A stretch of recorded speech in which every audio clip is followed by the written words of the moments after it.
Dios les bendiga a todos. Bienvenido a Biblia Estudio TV, tu instituto bíblico virtual. Bienvenidos a nuestro estudio del profeta Malaquías. Dios ama a Jacob y aborrece a Esaú. Está hablando de Malaquías 1, del 1 al 5, parte 2.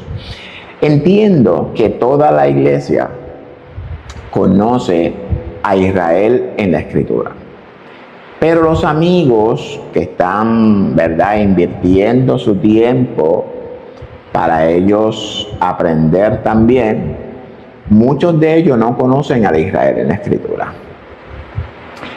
Para el beneficio de ellos, voy a explicar de una manera panorámica quién era Israel en la Escritura.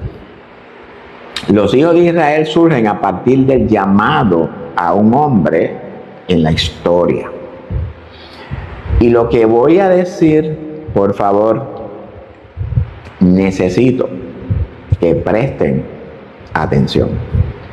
Tanto la iglesia como los amigos o los gentiles, como la Escritura los identifica, ya que en ellos, en los gentiles, en los inconversos, si es que usted no lo sabía, es que se origina la nación de los hijos de Israel, bíblicamente hablando. Atención, iglesia, porque esto nos enseña en nuestras congregaciones. Jehová, que también identificado como Dios o Elohim, es nuestro creador. Jehová escoge y llama a un hombre a salir de Babilonia, es decir, a salir de la confusión en la que vivía y llevarlo a otra tierra, es decir, sacarlo de la confusión y llevarlo a un reino de certeza, verdad, justicia, sabiduría y santidad. Ese mismo llamamiento a salir de Babilonia ha estado vigente desde el principio de la creación. Recordemos que Adán fue expulsado del huerto, es decir, de ese reino de verdad, certeza, justicia, sabiduría y santidad, y exiliado en Babilonia por confusión. Por tanto, el llamado de Dios es salir de Babilonia y regresar a ese reino de certeza, de verdad, de justicia, de sabiduría y de santidad. Para no extenderme, mucho, voy a resumir hasta llegar a Jacob y a Esaú. Abraham tuvo un hijo llamado Isaac, que es tipo o figura de nuestro Mesías. Isaac tuvo dos hijos gemelos llamados Jacob y Esaú, que lo vamos a trabajar, los cuales son tipo o figura de ¿qué? De la dualidad humana, amado. Vamos comenzando por ahí. Lo que aconteció con estos dos hermanos lo vamos a explicar en el próximo verso.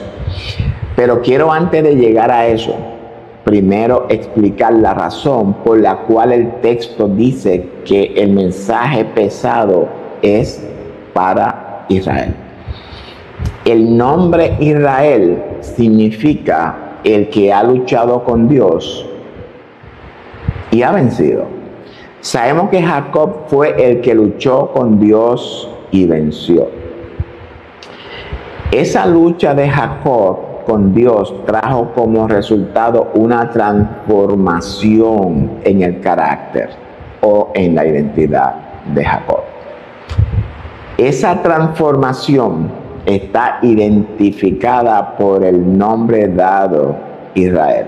Israel engendra 12 hijos y una hija, para un total de 13 hijos, algo que no se menciona. Ahora bien, los hijos de Israel, identificados como las 12 tribus de Israel, se convierten en las tribus que representan a toda la humanidad. se convierten en una congregación de gentiles, obviamente luego de su rebeldía y de su ruptura del pacto con Dios. Es decir, que dentro del contexto escritural, como dije anteriormente, Israel es figura del mundo. Sabemos que, de acuerdo con la historia bíblica, esas 12 tribus forman el reino de Israel en el sentido general. Un reino único, el cual había alcanzado el poder, las riquezas y glorias sobre todos los reinos de la tierra, bajo el reinado de Saúl, David y Salomón. Es decir, los tres grandes reyes que llevaron a Israel a la majestad sobre todos los reinos. El último rey de las 12 tribus de Israel fue Salomón, el que apartó su corazón de Jehová y trajo como consecuencia la ruptura de ese reino. Ese reino se dividió en dos partes: el reino del norte con 10 tribus y el reino del sur con 2 tribus identificadas como Judá y Benjamín, las cuales se consolidan en una sola tribu, y estamos hablando de la tribu de Judá. Ahora bien, sabemos que este pueblo, Judá, es al que es dirigido este mensaje pesado. Vamos a explicar. Este pueblo que ha regresado del exilio de Babilonia luego de cumplirse los 70 años por causa de sus pecados y rebeldías contra Jehová, y con él, con Judá, regresaron muchos israelitas pertenecientes a las 10 tribus de Israel, a las 10 tribus del norte, perdón. Por tanto, a esta congregación a quien el Señor le dirige el mensaje pesado es Israel, un pueblo formado por judíos, los cuales son israelitas también, y los mismos israelitas.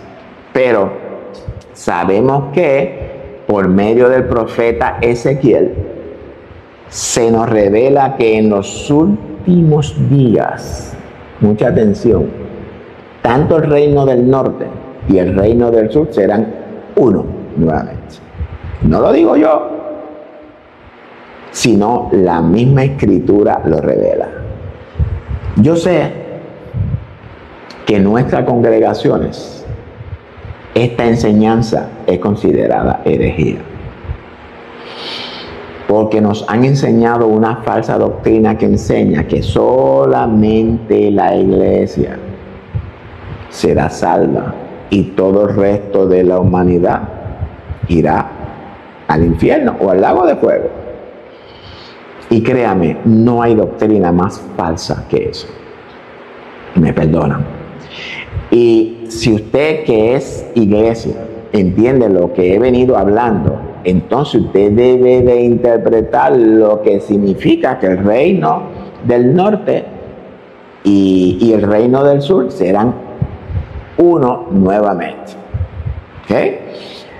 Porque si Israel es figura de los gentiles, y Ezequiel revela que tanto uno como el otro serán uno nuevamente, entonces lo que Ezequiel revela es que toda la humanidad volverá a ser una como al principio. Elemental, mi querido Watson. Claro está, no significa que no haya castigo y castigo severo para los rebeldes.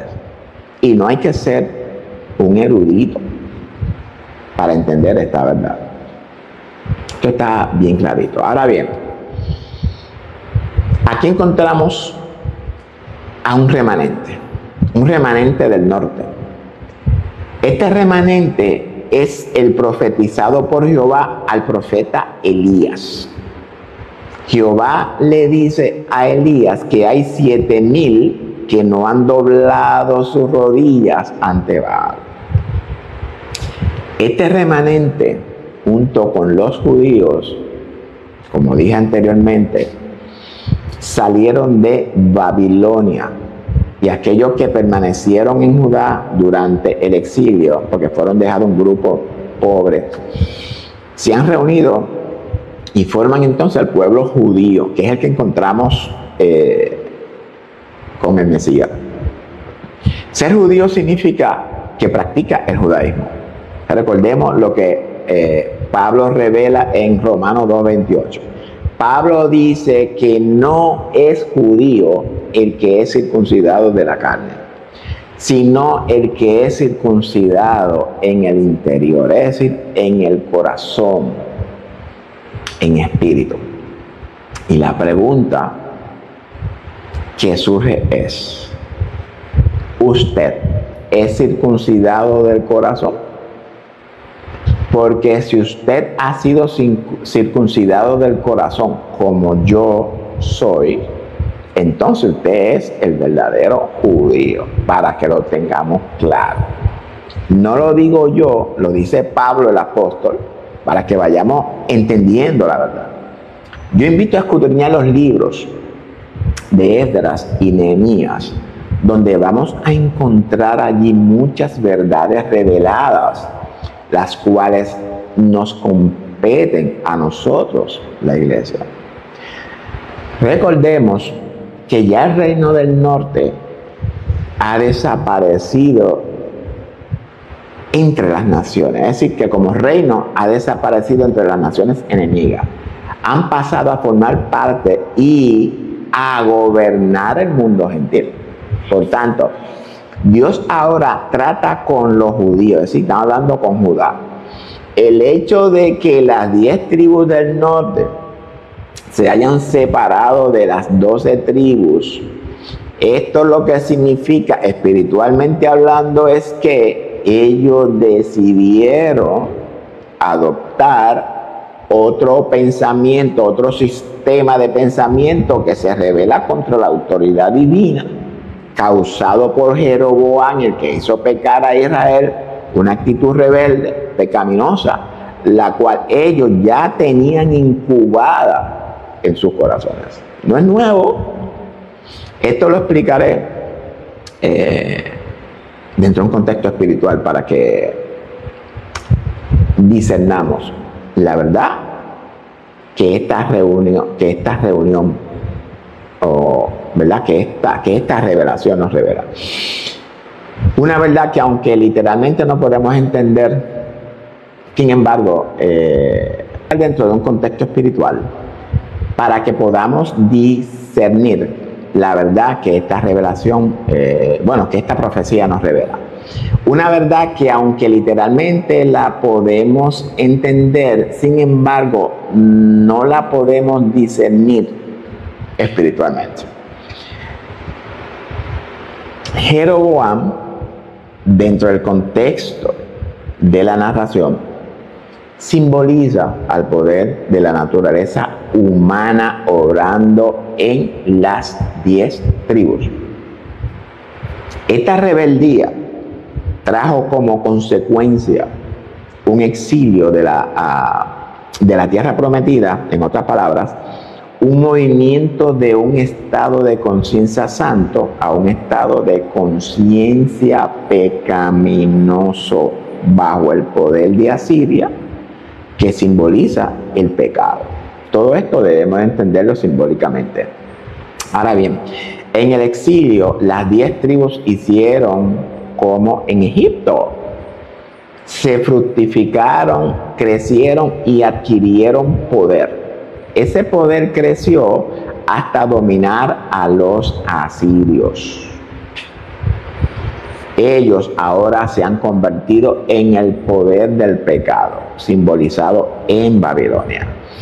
Babilonia, que simboliza la confusión en las conciencias de los seres humanos. La idolatría, hablamos de la idolatría, de la fornicación, el adulterio, el sometimiento, la injusticia, se apoderan de Babilonia bajo la mano de su líder Nabucodonosor. ¿De dónde saco esto?, preguntará usted. Bueno, lea el libro del profeta Jeremías, en particular el Jeremías 25:9. Recordemos que la historia de las guerras entre las tribus del norte y las tribus del sur. ¿Cuál era el objetivo de las tribus del norte por esta guerra? Esclavizar a su hermano, el menor, llamado Judá. ¿Lograron su objetivo? Por supuesto que sí lo lograron. Ahora la tribu de Judá es esclavizada por Babilonia, las tribus del norte. Pero como Dios tiene el control de toda la historia, ahora encontramos que dentro de ese reinado de Babilonia habían 7,000 que no habrían o que no doblarían sus rodillas ante Nabucodonosor. Ahora bien, esos 7,000 que son simbólicos, no son literales, fueron los que regresaron con los judíos a la tierra prometida. Recuerden, 7,000 no literales. La tierra prometida hace referencia al santuario del tabernáculo de reunión. En particular, al lugar santísimo, donde habita la presencia de Dios. Espero que estemos entendiendo. La tierra prometida se encuentra en la mente, el corazón, la conciencia del hombre. Pero los hijos de Israel no pudieron entrar en la tierra prometida cuando estaban en el desierto por causa de incredulidad, y la generación que entró no la pudo conquistar. Por tanto, el pecado quedó ejerciéndose en Judá. El destierro o el exilio lo que simboliza es que fueron expulsados del lugar santísimo al lugar santo. Fueron expulsados del Edén a una tierra que produce espinos y cardos. Asociemos los puntos. Ahora encontramos que esos exiliados son traídos de nuevo a la tierra prometida con el objetivo de conquistarla. Ahí entonces entramos nosotros, que somos esos que hemos regresado. Ahora bien, Cristo nos trajo a esa tierra. Ahora bien, ese mismo pueblo de Judá que ha salido de Babilonia y traído a la tierra prometida con el objetivo de conquistarlo, ¿de quién es figura? De nosotros, la iglesia. Y la pregunta es, ¿haremos nosotros igual que los judíos? ¿Será que tampoco la iglesia podrá conquistar a Canaán, que es la tierra prometida? Espero que estén claros con esto que dije. Y esto es una verdad establecida en las Escrituras. Y dice el texto que este mensaje pesado de la palabra del Señor viene para Israel. Como dije, ese Israel es el compuesto, ¿verdad?, de lo que son los exiliados y los que son de Judá y los que quedaron allí en la tierra de Judá, bíblicamente hablando. En otras palabras, como acabo de decir, ¿verdad?, ese pueblo para quien está dirigido el mensaje pesado es figura o tipo de nosotros, la iglesia. Por tanto, presten mucha atención al mensaje, porque ese mensaje es para nosotros. ¿Cómo viene ese mensaje pesado? Por la mano de Malaquías, el mensajero de Jehová. En la actualidad, ¿quién es el mensajero de Jehová? El Espíritu Santo es el mensajero de Jehová por medio de nosotros. Es decir, que somos los mensajeros de Jehová. El término usado en la traducción es por medio, pero en hebreo se usa la palabra ya, que significa por mano. Y este término, por la mano, significa que viene con autoridad. Y esa autoridad fue puesta por cabeza a la iglesia. Leas Efesios 1. Este mensajero viene a profetizar, a corregir, a establecer con autoridad el orden de Dios en el corazón del hombre, en particular el corazón de la iglesia.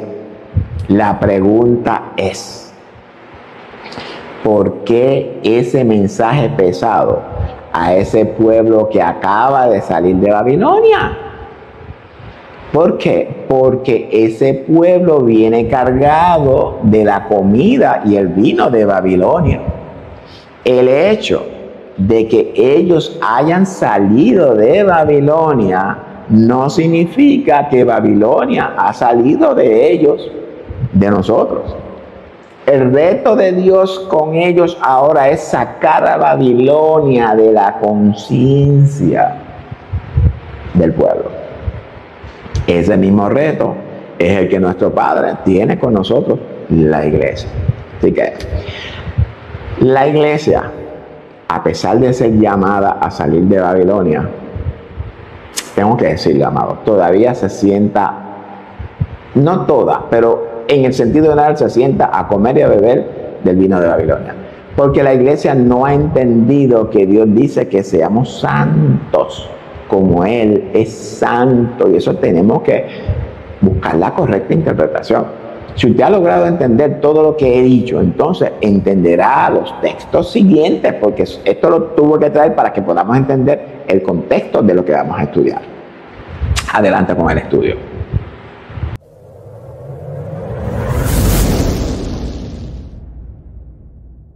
Bueno, bienvenido nuevamente al estudio. Busquen su Biblia y ábranla en Malaquías 1:2 rapidito, porque hoy el estudio no va a ser tan corto como el anterior, así que hoy vamos a extendernos un poquito más.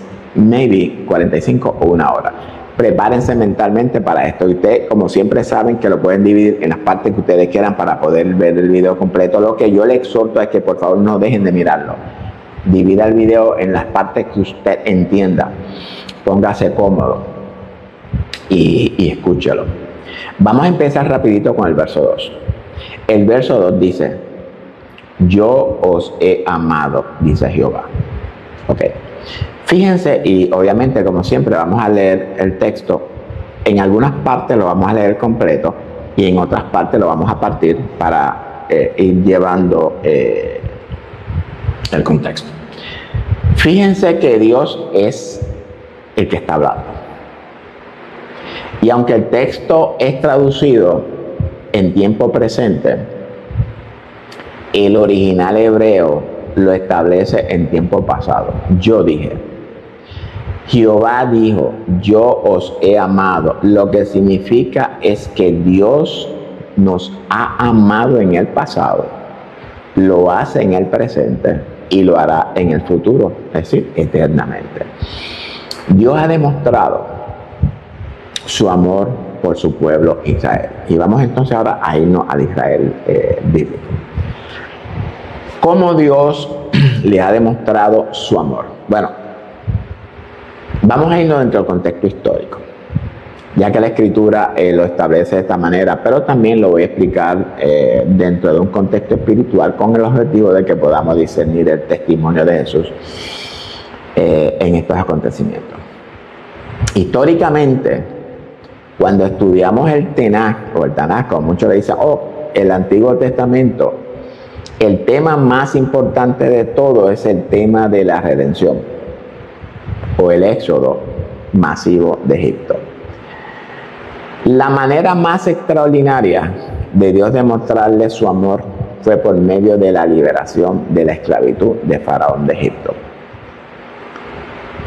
Ese espectacular éxodo masivo de Egipto, y recordemos que en ese éxodo estaban los hijos de Israel y habían también gentiles. Estamos hablando de una congregación mixta de los hijos de Israel y los gentiles. El éxodo es la mejor manera de demostrarle que los ha amado siempre. Recordemos que ese éxodo es el movimiento de la tierra de pecado, la cual está simbolizada en Egipto, con Faraón como el poder del pecado, hacia la tierra prometida, la cual irónicamente era Canaán, una tierra donde la depravación sexual era el plato del día. Y cuando buscamos el significado de Canaán, significa sometimiento o someter. Este Canaán tenemos que asociarlo con lo que aconteció en Génesis entre Cam y su padre Noé. Cam, el padre de Canaán. No voy a entrar en eso ahora, pero se lo digo como referencia para que usted mismo haga el estudio y haga pues sus comparaciones. Canaán significa sometimiento. Es decir, lo lleva a una tierra de sometimiento. Luego, o mejor dicho, lo que este traslado significa a Canaán es que sabemos que Canaán significa sometimiento, pero este sometimiento los israelitas tenían que desalojar esa tierra y someterla bajo el dominio de ellos, porque Canaán tenía sometida a la tierra bajo una depravación sexual extremadamente desagradable ante los ojos de Jehová. Dios saca a este pueblo para esa tierra someterla bajo el dominio de ella. Ese era el objetivo de Dios. Sin embargo, como dije anteriormente, ellos fallaron en lograr ese objetivo. Ese fallo es lo que conocemos como pecado. Y ese mismo traslado es tipo o figura del traslado del reino de tinieblas al reino del Hijo. Ese reino del Hijo hay que conquistarlo, arrebatarlo y quitarlo de la mano de nuestro adversario, según Daniel 7, 26 y 27. Lea esos textos que en nuestras iglesias ese texto lo han borrado. No existe ese texto en nuestra congregación. Pero, al igual que los hijos de Israel fallaron, nosotros también estamos fallando. No estamos logrando el objetivo de nuestro Padre Celestial. Algo que tampoco se enseña en nuestra congregación. Y no hablo aquí de religión. No hablo de esa religión, del contexto de religión, como se vende en el sistema babilónico. No hablo de esa religión, porque si usted quiere ser religioso, pues Santiago nos da la clave. Si usted se considera un religioso, pues la clave está en la justicia. Yo estoy hablando de amor, de poder y de dominio propio, hablando de un reino.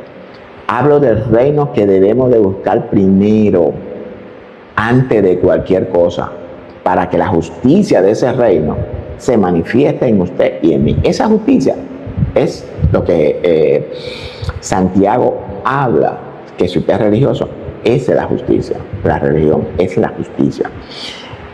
Pero en el contexto en el que nosotros conocemos religión, la justicia no existe. Espiritualmente, con nosotros aconteció el mismo éxodo, y lo voy a explicar. Antes del rescate realizado por Moisés, o por el Mesías, vivíamos en Egipto, simbólicamente, bajo el poder de Faraón, en Babilonia, bajo el poder de Nabucodonosor. Fuimos librados de esos poderes, espiritualmente hablando, los cuales están representados en nuestra propia naturaleza pecaminosa. Fuera de nosotros no existe nada. Tanto la naturaleza humana externa, es decir, la que nos influye externamente, es decir, de los otros seres humanos, para que lo entendamos, el hombre que domina las conciencias humanas, que esos hombres están denominados en la Biblia como Faraón y Nabucodonosor. Hablamos de estos grandes líderes que someten a la humanidad. Este traslado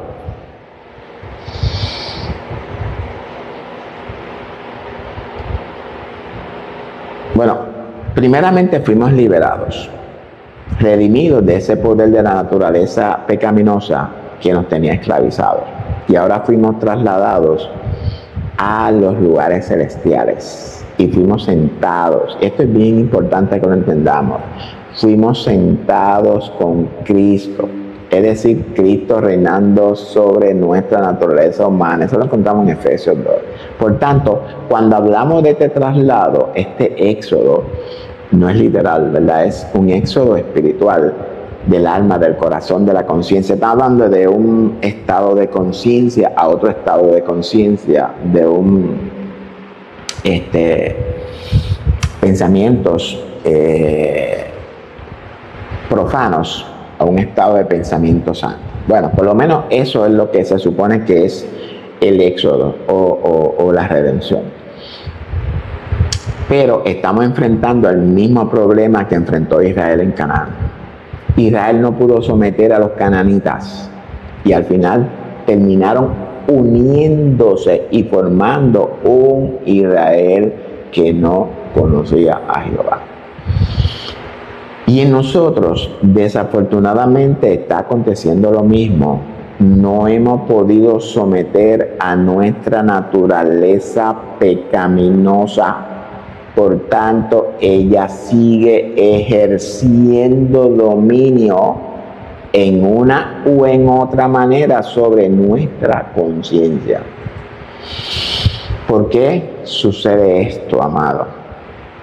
En el cuerpo, en la iglesia. Porque no hay educación bíblica.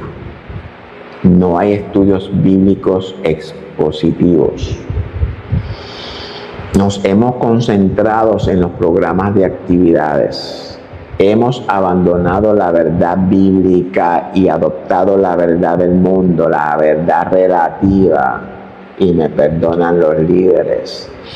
Lo que este traslado revela es que al llegar a la tierra prometida, en ella habita nuestro enemigo, la naturaleza pecaminosa, la cual debemos de someterla a la obediencia a Cristo. Nuestra naturaleza pecaminosa es tipo de Babilonia. Es por esto el llamado de Dios a su pueblo a salir de Babilonia, a dejar la tierra de Ur de los caldeos y moverse a la tierra prometida. En otras palabras, salir de este dominio de la naturaleza pecaminosa, que es nuestra propia naturaleza humana. Ser tipo de Babilonia significa que los deseos y pasiones de nuestra naturaleza humana están confundidos y nos dominan. Y Dios nos llama a salir de esa confusión. Y la única manera de salir de esa confusión es sometiendo nuestra voluntad a Cristo, negándonos a nosotros mismos, tomando nuestra cruz, y esta cruz indica muerte, es decir, dándole muerte a esa naturaleza humana que se llama conocida, Pablo la llama la carne. Es por esto que este mensaje es difícil y es pesado, porque implica muerte. Bueno, ya hemos aprendido la razón que Dios tiene para decirle a su pueblo que Él amado, Él lo ha amado desde el principio, literal y espiritualmente. Obviamente sabemos que Dios lo sostuvo en el desierto por 40 años, que Dios los ayudó a tomar posesión de la tierra prometida. Dios lo defendió cuando se levantaron muchos enemigos en su contra y sobre todo les dio victoria sobre sus enemigos. lo mismo que ha hecho con nosotros. Pero ¿qué Dios está demostrando con esto? Dios le estaba demostrando que el poder no se encuentra en el hombre, es decir, en la naturaleza humana, sino que el poder se encuentra en Él, en Jehová de los ejércitos, que es su propia vida, su propia conciencia de ser en ellos y en nosotros. En otras palabras, que para obtener esa tierra prometida, esa victoria, la única manera es cuando nos sometemos a su señorío, a la autoridad, a su autoridad. Cuando retraemos nuestros pies para no hacer nuestra voluntad. Y eso es lo mismo para nosotros. Dios efectivamente ha demostrado su amor para con nosotros. Yo os he amado, ha dicho Jehová. Y dijiste, fíjate, miren ahora la respuesta.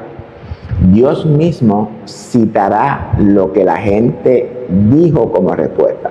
Por esto es que si nosotros entendemos el diálogo, podemos darnos cuenta de que el pueblo no está físicamente ahí, porque es un diálogo, es como un monólogo. No es que sea un monólogo, un ejemplo de un monólogo. Habla y respuesta, él mismo, porque Dios conoce todo. Recordemos que el objetivo de esta profecía es revelar la manera de pensar del ser humano. Su rebeldía, su incredulidad, su duda, su confusión y sobre todo su falta de conocimiento de Dios. Y es por esta razón que Jehová dice, hace las preguntas y les da también las respuestas. Recordemos que recordemos que este pueblo está integrado por gente que está en desacuerdo con la palabra de Dios. Y por tanto las cosas para ellos no van a terminar muy bien. Esa actitud desafortunadamente se está viendo en nuestras congregaciones. En muchos hermanos que dicen ser creyentes, que dicen ser discípulos. Una actitud de rebeldía. Dios los ha amado. Pero ¿qué respondió el pueblo? ¿En qué me amaste? ¿En qué nos amaste? Es decir, que ellos no recuerdan todas las cosas buenas que Dios ha hecho. Hablamos de la misma actitud de muchos en las congregaciones de hoy. El problema no es que no recuerdan, el problema es que no se les ha enseñado las escrituras correctamente. No estamos preparando a la congregación en el conocimiento de Dios. No es que no recuerdan el sacrificio en la cruz por ellos. El problema es que viven una vida religiosa. Por eso es lo que se enseña, porque esto es lo que se está enseñando en nuestras congregaciones. De la misma manera que vivía el pueblo de Judá. Históricamente hablando, el hecho de que ellos estén de vuelta en su tierra, el solo hecho de que tuviesen un templo, es una muestra de amor de Dios. Y por tanto, Dios ahora les va a enseñar a recordar. Dios ahora les va a enseñar conocimiento. Y aprenda, porque este conocimiento es para usted. Espiritualmente, el solo hecho del Mesías entregar su vida en sustitución de la nuestra, imputarle a Él nuestras maldades y imputarnos a nosotros su justicia, el hecho de sellarnos como nuevas criaturas con las primicias del Espíritu Santo y venir a morar en nosotros, los cuales somos su templo, me parece a mí que esta razón es suficiente para creer sin duda alguna que Dios nos ha amado. Si usted no lo cree, cosa suya. Pero Dios ahora les va a traer a memoria algo que ellos han olvidado. Dios le traerá a memoria a dos hombres. Recordemos que el hombre tiene dos nombres, perdón, no dos hombres. Bueno, dos hombres a la misma vez, pero le va a traer a recordar dos nombres. Y recordemos que el nombre tiene un significado valioso en la Escritura. Hablamos de Esaú y Jacob, que ya lo tocamos históricamente. Le dice el Señor, ¿no era Esaú hermano de Jacob? Y antes de hablar del mensaje que Dios le quiere transmitir a su pueblo, es importante conocer algo de estos dos hermanos, los cuales eran gemelos, como ya todos sabemos, porque si usted no conoce el contexto en el que Jehová les habla, usted perderá el mensaje. Todos conocemos la historia de Esaú y Jacob. Esaú viene y esto, aunque esto no lo toqué, lo estoy incluyendo aquí en esta parte porque esta parte ahora es diferente, porque vamos a hablar del contexto teológico. Esaú viene del hebreo esaf y el significado está relacionado con ser velludo o peludo. Ser velludo o peludo está relacionado con una bestia. El nombre de Esaú es una clave teológica, la cual nos ayuda a comprender muchas de las profecías, ya que Daniel nos revela 4 bestias y al final de los tiempos Juan nos revela 2 bestias. Jacob viene del hebreo Jacob y el significado está relacionado con talón, calcañar, seguir o también suplantar, o más bien no suplantar, sino más bien sustituir, porque nos han enseñado que Jacob es un suplante, no, es un sustituto, y esa palabra sustituto la debemos relacionar con el Mesías, que es nuestro sustituto. Sabemos que según el relato bíblico nació Jacob agarrando el talón de Esaú. Es decir, que Jacob desde el vientre de su madre quería agradar a Dios y por tanto buscó la primogenitura, es decir, el reino. Pero Esaú no se lo permitió y nació primero siendo el primogénito. Según muchos teólogos y maestros afirman que Jacob engaña a Esaú en relación con su primogenitura, y esta teología es falsa. Jacob es otra clave teológica que nos ayuda a comprender muchas profecías también, ya que de acuerdo con la Escritura, el menor reinará sobre el mayor. Y esto, quiero hacer énfasis. Me parece a mí que dije que cuando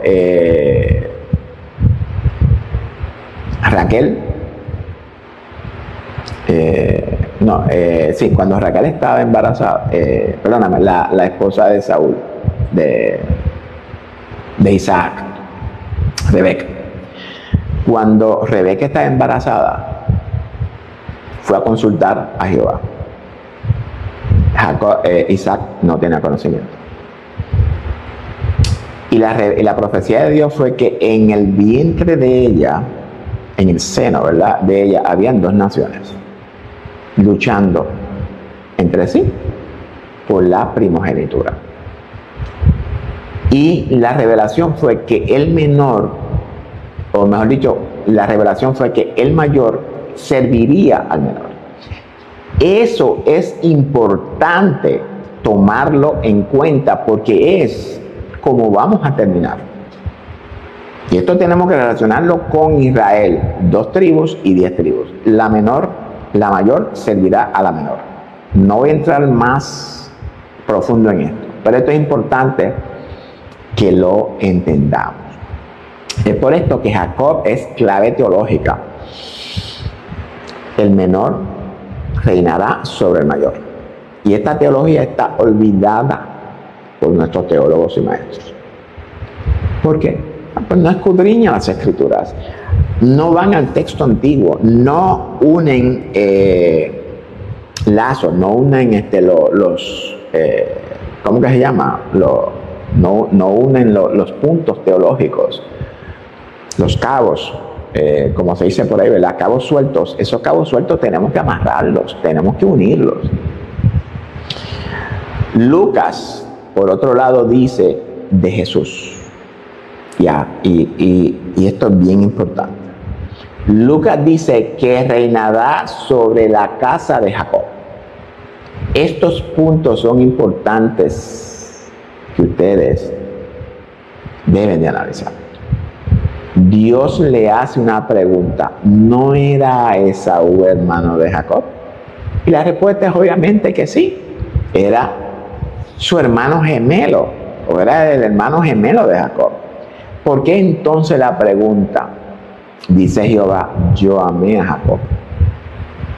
Y dice el verso 3: y aborrecí a Esaú.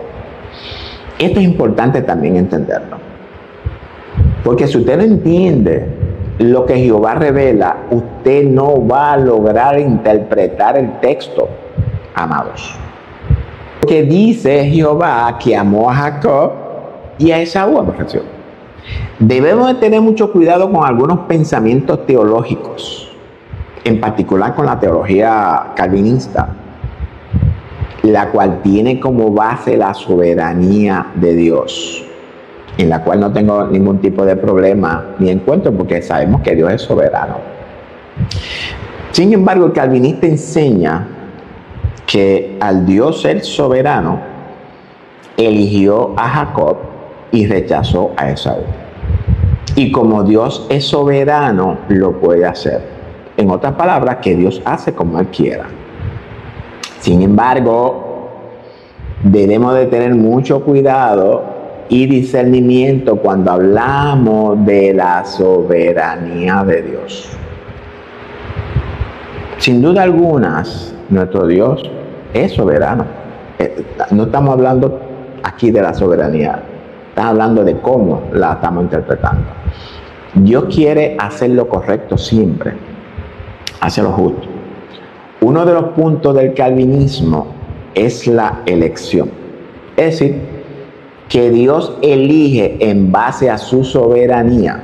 Dios decide quién se salva y quién se pierde. Dios decide amar a Jacob y aborrecer a Esaú. Dios ha elegido a Jacob en lugar de Esaú. Ese es el pensamiento calvinista, basado en la soberanía de Dios. Sin embargo, amados, y esto es bien importante, la soberanía de Dios no le permite ir en contra de su propio carácter. El carácter de Dios es imparcial, es decir, que no hace acepción de personas. En otra palabra, no hay favoritos para Él. Cuidado cuando hablemos de la soberanía de Dios. Si en su congregación se enseña este pensamiento, es mi responsabilidad decirle que esa teología está en rebeldía con lo que la Escritura enseña. Ahora bien, ¿en qué parte nuestra teología ha sucumbido, ha fracasado? En que ha interpretado la Escritura al pie de la letra, hablamos literalmente. Es por esto la importancia de discernir la interpretación espiritual que el texto oculta. Más adelante voy a traer un comentario más amplio en cuanto a la verdad que se oculta en estos textos. Vamos a traerla a relucir de un modo que podamos, ¿verdad?, interpretar lo que aconteció en Génesis con Esaú y Jacob. Y vamos a ver si logramos terminarlo hoy, pero si no, entonces lo vamos a concluir en el próximo capítulo, en el próximo video. La narración se encuentra en Génesis 25, 19 al 34. Por tal razón, no lo voy, por razón de tiempo, obviamente, no lo voy a leer, pero sí voy a traer un resumen de lo acontecido, pero usted en su casa escudriñe el texto. Y por favor, preste mucha atención a lo que el texto nos revela, porque hoy ustedes van a aprender a cómo interpretar la Escritura. porque ella misma se te revela. Vamos a hacer un resumen de Génesis 25 del 21 al 23. Isaac intercede por Rebeca, quien no podía tener hijos. Dios escucha su oración y ella concibe.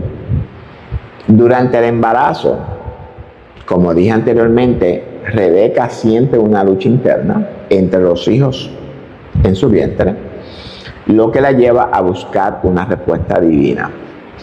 Dios le revela que 2 naciones están en su seno, 2 pueblos distintos que surgirán de sus hijos. Esta revelación fue a Rebeca. Isaac, como dije anteriormente, nunca lo supo, ¿verdad? De acuerdo con la narración literal. Se profetiza que uno será más fuerte, pero lo más sorprendente que Dios revela es que el mayor servirá al menor, invirtiendo el orden natural esperado, por cuanto todos sabemos que el mayor es el que debe de reinar, que es el primogénito. Estos cambios son importantes que todos nosotros logremos interpretarlo dentro del contexto bíblico, porque hay un mensaje bien importante en ello. ¿Qué simboliza esta lucha?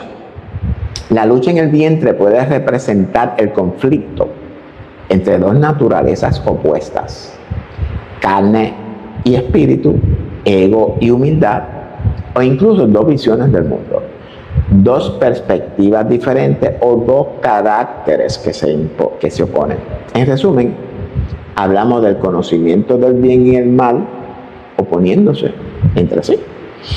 La inversión del orden, es decir, que el mayor servirá al menor, anticipa un patrón bíblico donde Dios elige lo débil para avergonzar lo fuerte, como David, como José, incluso el mismo Cristo.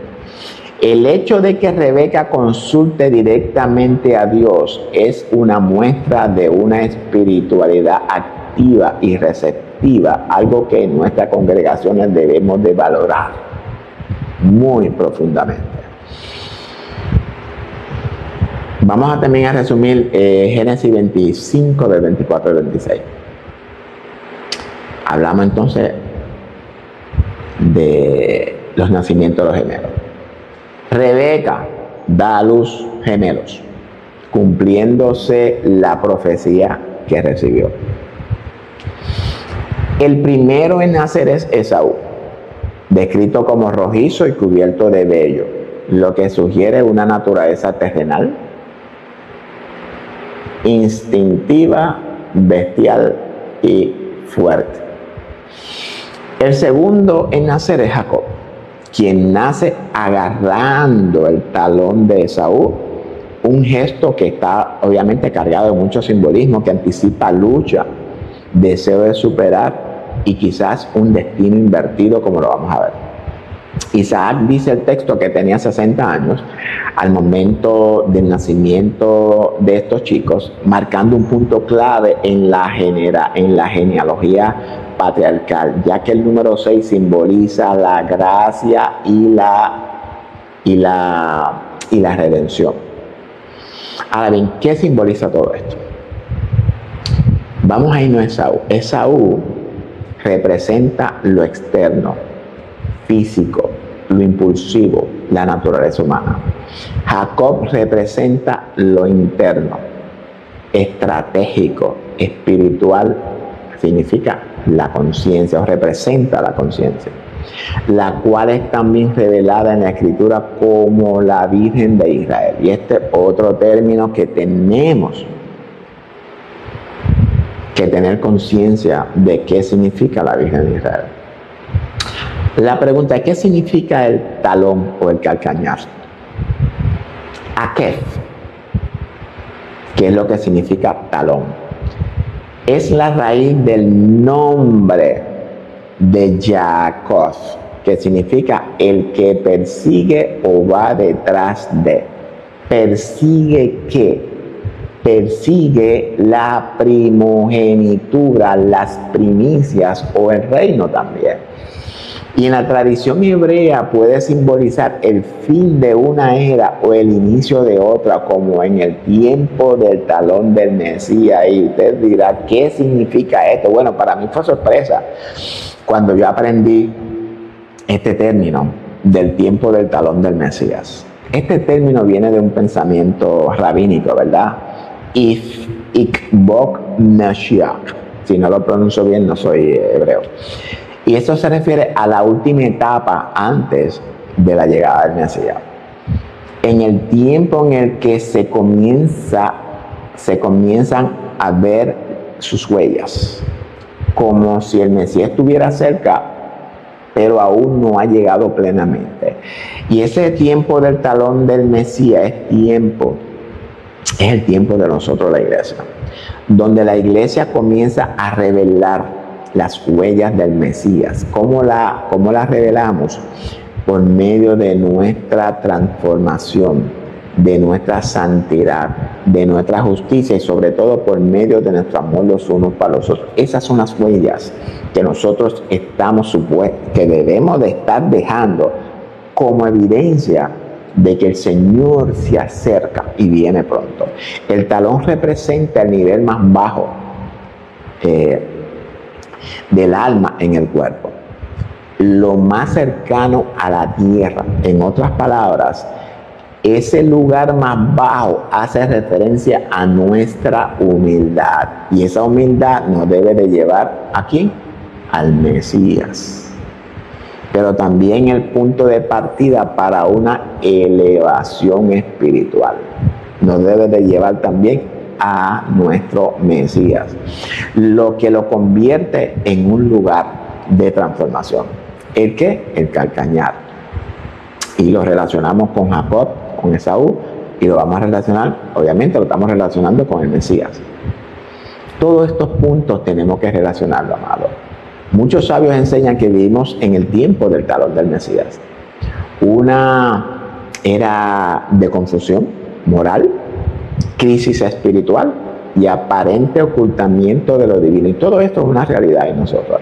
Pero también una época donde los signos de redención comienzan a manifestarse, amado. Esto es bien importante. Hablamos de despertar espiritual. Un retorno a las raíces, es decir, un retorno a las escrituras, a los principios escriturales. Y revelación de una sabiduría que ha sido oculta por muchos años. Esto se supone que debe de estar activo en la iglesia, pero no lo estamos viendo. Y no es que no esté, está. Pero la iglesia está enfocada en otra cosa, no en esa sabiduría oculta. Ahora bien, el nacimiento de estos dos hermanos gemelos en conflicto refleja que la dualidad humana, algo que lo he venido tocando 80 veces por todos los estudios, hablamos de cuerpo versus alma, instinto versus propósito, lo visible versus lo oculto. Esa dualidad de pensamientos en el hombre, claudicando entre dos pensamientos, sí, no, sí, eso se llama confusión. Dice el texto que Esaú fue diestro en la caza, o era un cazador, hombre de campo. ¿Con quién podemos relacionar a este Esaú? Bueno, si usted ha leído la Biblia, podrá darse cuenta que Nimrod, el engendro de Cus, fue un cazador delante de Jehová. Relacionar textos,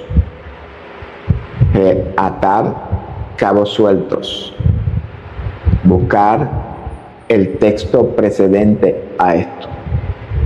Aprendimos también que Esaú significa velludo y peludo. Ahora bien, ¿con quién podemos relacionar a este Esaú? Bueno, si usted ha leído la Biblia, por darse cuenta que Daniel 4 habla de un rey que fue arrojado al campo, y este campo tenemos que relacionarlo con los campos de Moab de Ruth, y pasó 7 tiempos siendo una bestia peluda. Ese rey es Nabucodonosor, el cual es una figura que representa la idolatría y la confusión en el ser humano. Entonces, si nosotros continuamos interpretando la escritura al pie de la letra, esa interpretación nunca nos va a revelar esta verdad. Entonces encontramos que Jacob era quieto, que habitaba en tiendas. Entonces Esaú no habitaba en tiendas. Claro que habitaban en tiendas, porque esto no se refiere a una tienda literal. ¿Qué significa Jacob habitaba en tienda? Y voy a insistir en esto. La misma palabra de Dios exige interpretación correcta de la misma. Por tanto, ese habitar en tienda no podemos interpretarlo al pie de la letra, porque su significado trasciende a lo literal. Habitar en tiendas es símbolo de fe y peregrinación. En Hebreos 11:9 se dice que Abraham, Isaac y Jacob habitaron en tiendas, como extranjeros en la tierra prometida, confiando en la promesa divina. Esto simboliza una vida transitoria, guiada por la fe, no por posesiones materiales. Esto también significa un despego del mundo o un despego de los materiales del mundo. Todo esto que tiene que ver con el mundo. Vivir en tienda implica no aferrarnos a lo terrenal, no aferrarnos a las cosas que nosotros podemos obtener. Entiéndase casa, carro, dinero, todo eso es bueno, pero no podemos aferrarnos, no podemos apegarnos, porque todo eso será destruido. Y esto es una metáfora de la vida espiritual como peregrinaje, donde el alma busca su verdadera morada en lo divino. Cristo, la esperanza de nuestra gloria. Simboliza también el tabernáculo como tienda. El tabernáculo era una tienda sagrada donde Dios habitaba entre su pueblo. Esto refuerza la idea de que lo divino puede habitar en lo humilde, no solo dentro del contexto literal como en estructuras religiosas, porque nosotros somos el templo, hablamos de un templo espiritual. Y por último, también simboliza la naturaleza humana. Y esto lo encontramos en el tabernáculo donde Dios se reúne con su pueblo. En el santuario que simboliza la mente o la conciencia humana, se encontraba el lugar santo y el lugar santísimo, las cuales representan la dualidad humana. Entonces, esto debemos de interpretarlo simbólicamente, espiritualmente, porque sabemos que Esaú y Jacob eran gemelos. Ya hemos aprendido que gemelos o dos en la numerología hebrea significa un desacuerdo, una dualidad, dos opiniones diferentes en los pensamientos del hombre. El hecho de Esaú ser un cazador significa que, al igual que Nimrod, sus pensamientos se rebelan contra la autoridad divina. Se convierte en un adversario de su creador. El hecho de Jacob habitar en tienda significa que busca la presencia de Dios manifestada en su vida, en su templo, en su casa, en su tabernáculo y en su tienda o en cabaña también. Si usted ha leído acerca de las fiestas de Dios, hay una de ellas que se llama Sukkot o fiesta de la cabaña, y dichas cabañas simbolizan la protección divina y la dependencia de Dios. Nosotros en la actualidad estamos viviendo o estamos celebrando esa fiesta de la cabaña. Entonces, podemos entender la razón para que Dios, o la razón para Dios elegir a Jacob y desechar o aborrecer a Esaú. Si este texto lo interpretamos literalmente, amados, ¿en serio creemos que Dios puede aborrecer a su hijo? ¿Ama a Dios a Esaú como ser humano? Por supuesto que lo ama. ¿Por qué dice que aborrece o rechaza a Esaú? No es a Esaú a quien Dios rechaza. Es el pensamiento es esa rebeldía, es ese desprecio a ese conocimiento del mal, a esa maldad, a esa idolatría, a esa confusión que lo domina. ¿Qué aconteció con Esaú para que Dios lo rechace? Y debemos de entender este rechazo. El rechazo representa una polaridad necesaria para una elección moral. Amar lo bueno implica rechazar lo malo. Esto es lo que Dios hace con Esaú, que representa lo malo, y ama a Jacob, que representa lo bueno. Dios no está haciendo acepción de personas, ni está siendo parcial con Jacob. Dios escoge lo santo y rechaza lo profano.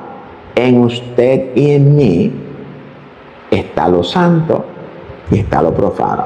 Dios escoge en nosotros lo santo, y es por eso que nosotros somos santos. ¿Quiere decir que lo profano no está en nosotros? Claro que lo profano está en nosotros, pero está gobernado bajo la autoridad de los santos. El mundo tiene también lo santo y lo profano, pero lo profano es la primicia. La primicia de nosotros es lo santo.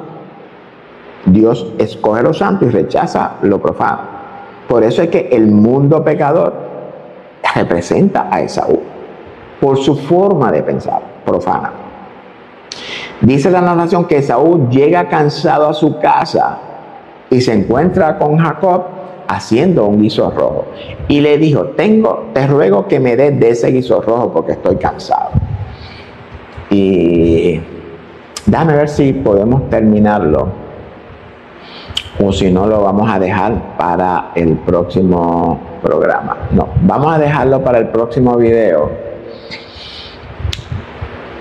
Nos quedamos y le dijo, te ruego que me des de ese guiso rojo porque estoy cansado. Vamos a partir desde acá, vamos a poner una marquita acá, donde nos vamos a quedar aquí, y entonces en el video próximo vamos a continuar explicando lo que acontece entre estos dos hermanos gemelos, en el cual uno representa lo profano y el otro representa lo santo.